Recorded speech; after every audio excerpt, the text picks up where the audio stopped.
हरतालिका तीज की व्रत कथा के अनुसार माता पार्वती जी ने भगवान शिव को अपने पति के रूप में पाने का संकल्प लिया। इसके लिए उन्होंने हिमालय पर गंगा तट पर अपनी बाल्यावस्था में अधोमुखी होकर घोर तप किया। तपस्या के दौरान उन्होंने अन्न का पूरी तरह से त्याग कर दिया। इस कठोर तपस्या की शुरुआत में केवल सूखे पत्ते खाकर दिन बिताने लगी और फिर कई वर्षों तक सिर्फ हवा ग्रहण कर जीवन व्यतीत किया।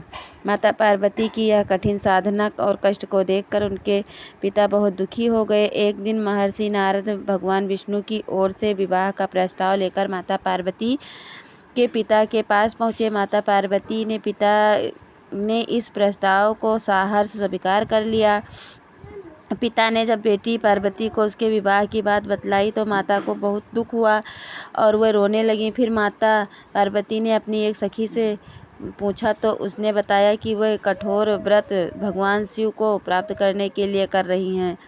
जब उनके पिता उनका ब्याह श्री विष्णु से कराना चाहते हैं तब सहेली के सुझाव पर माता पार्वती ऐसे घने वन में चली गईं जहां दूर दूर तक कोई आता जाता नहीं था और वहां एक गुफा में जाकर वे भगवान शिव की आराधना में लीन हो गईं।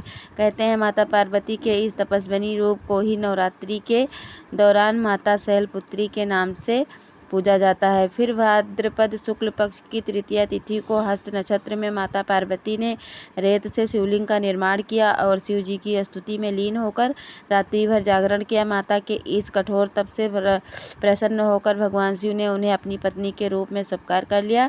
कहते हैं माता पार्वती की इस तरह की जो कोई महिला भाद्रपद शुक्ल पक्ष की तृतीया को हरतालिका तीज व्रत रखती है उसके पति की आयु लंबी होती है और साथ ही अविवाहित स्त्रियों द्वारा ये व्रत रखने पर उन्हें मनचाहे वर की प्राप्ति होती है।